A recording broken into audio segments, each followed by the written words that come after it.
Order, order. The Draft Health and Social Care Act 2008, Regulated Activities Amendment Regulations 2025. I call the Minister to move the motion. Thank you, Sir President. And I beg to move that the committee considers the Draft Health and Social Care Act 2008 Regulated Activities Amendment Regulations 2025.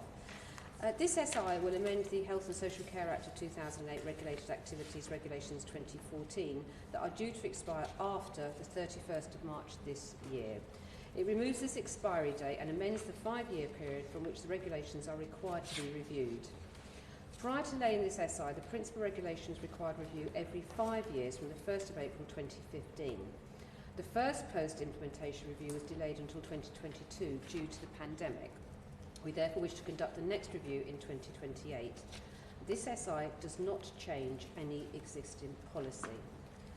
The 2014 regulations set out the activities that are regulated by the Care Quality Commission and the fundamental standard with which all health and social care providers registered with CQC need to comply. This is coming before the House now because if we don't amend the 2014 regulations, they will automatically expire and CQC will have no powers to fulfil the requirements in the 2008 Act. Neither will there be an obligation on providers who are currently required to register with the CQC to comply with the fundamental standards set out in the 2014 regulations. Now, I know some members here present may have been expecting to see further changes following the report by Dr. Penny Dash into CQC's operational effectiveness, which uncovered significant failings in the internal workings of the CQC. CQC's operational failings, however, do not require changes to legislation. Measures have been put in place by the new Chief Executive, Sir Julian Hartley, to urgently address them. Other measures on which the Department consulted, I'll also just address here. The SI is silent on provisions relating to the use of restraint and the regulation of medical care at temporary cultural and sporting events, on which we also consulted last year. We've not overlooked these very sensitive areas and continue to progress the work on finalising these policies. On the use of restrictive practices, the consultation responses on the proposal to make them notifiable to CQC within 72 hours showed support for the measure, but highlighted a number of practical concerns, primarily that the proposed timeframe could place an additional burden on staff and risks impacting patient care. As the Government said in its response to the consultation, further work is needed to ensure we have the right definitions, systems and processes are in place before we proceed with legislative changes. The Government will lay a statutory instrument in due course to remove the exemption relating to the regulation of medical care at temporary and cultural sporting events. With this change, providers of such care will be required to register with the CQC for the first time. I commend these regulations to the committee and I hope honourable members will join me in supporting this amendment. The question is that the committee has considered the Draft Health and Social Care Act 2008 Regulated Activities Amendment Regulations 2025. Dr. Luke Evans. Thank you, Sir Desmond, and it's a pleasure to serve under your chairmanship. And I thank the Minister for stepping in. And we agree with the urgency of which this SI needs to be laid. And I would also agree with her position on CQC and its failings. It isn't the place for this SI to be discussing that issue. Of course, there are a couple of concerns which she's highlighted, which I would like to probe the government on a little bit. And this is with regards to exempting things like the sports arenas and cultural side when it comes to their cover. The concerns that we have, and I see where it's coming from, is that with the Manchester Arena borrowing and the inquiries, clearly protections need to be in place. However, the burden going on for small businesses particularly, or small charity groups that may well have to deal with some of the red tape of now being regulated by the CQC is a concern for our side.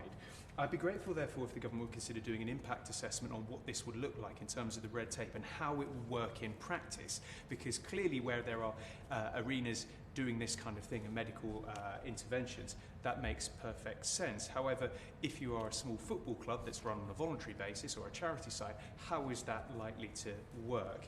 At this point, I'd like to declare an interest, Chair. My brother is a sports and exercise medicine consultant and medical director of the LTA, so could in theory come under scope of some of these changes. Further to that, as part of the consultation response, the government stated that further policy and operational consideration was needed.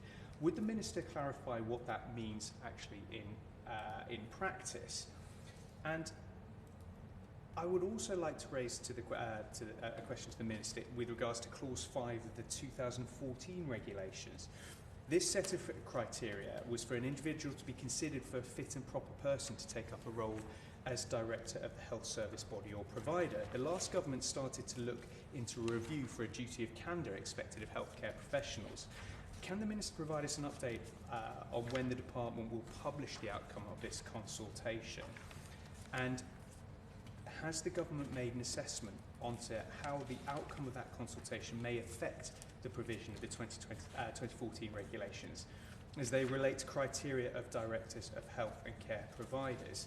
Overall, we are supportive of the direction where the government wants to go with this legislation. We understand the urgency of the timetable that's in front of us, but those concerns are felt on this side of the House, will need to be addressed so that we inadvertently don't overburden some of these institutes which are already feeling difficulties when it comes to regulation. I'd be grateful for the Minister's answers. Minister. Thank you.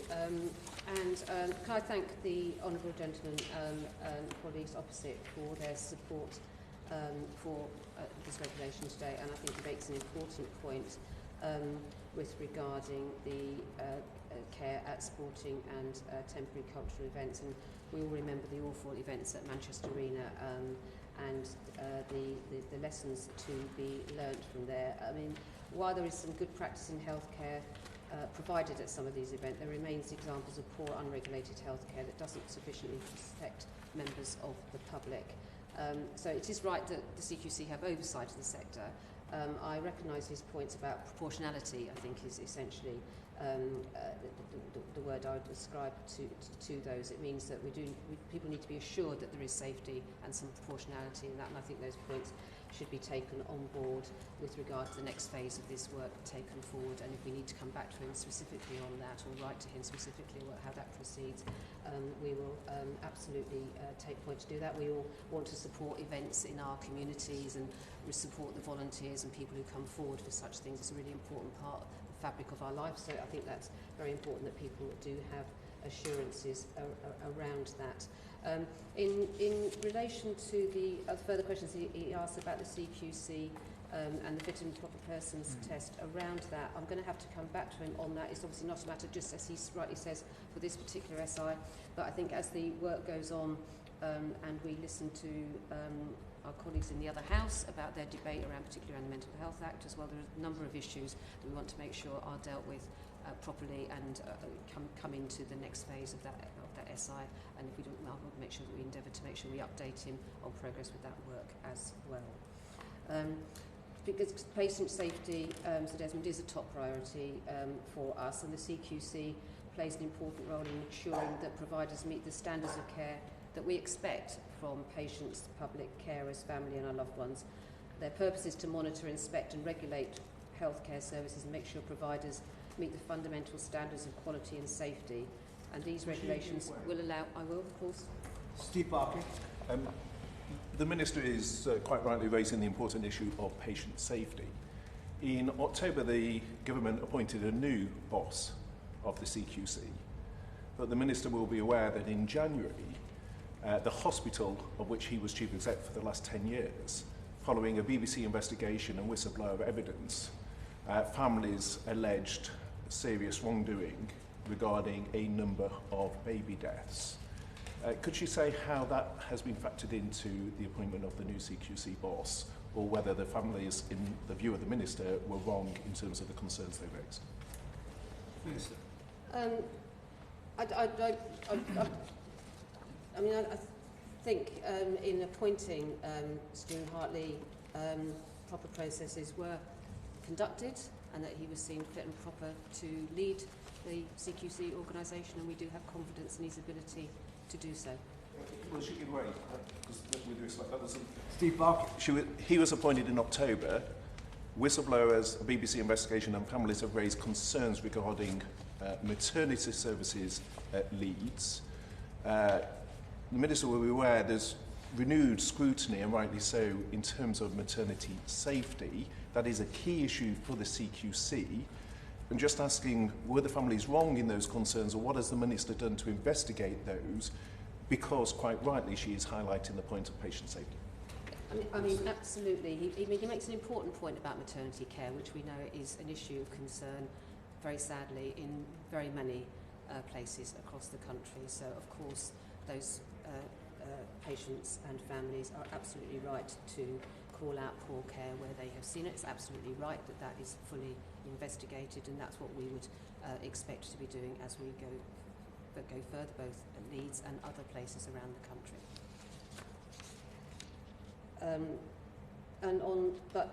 CQC, the leadership of that to make sure that we do have safety and confidence is obviously critical for the role going forward. And on that basis, as I said in my opening remarks, we'd like to move forward with SI to make sure that we remove the expiry date of the 2014 regulations, to amend the 5-year period, and ensure that health and care providers continue to be required to register with the CQC and comply with the fundamental standards set out in the 2014 regulations after the 31st of March of this year. We also want to make sure that services continue to be required to be provided a safe and high quality standard of care. The question is that the committee has considered the Draft Health and Social Care Act 2008 Regulated Activities Amendment Regulations 2025. Of many are of that opinion will say aye. Aye. Of the contrary, no. I think the ayes have it, the ayes have it. Order, order.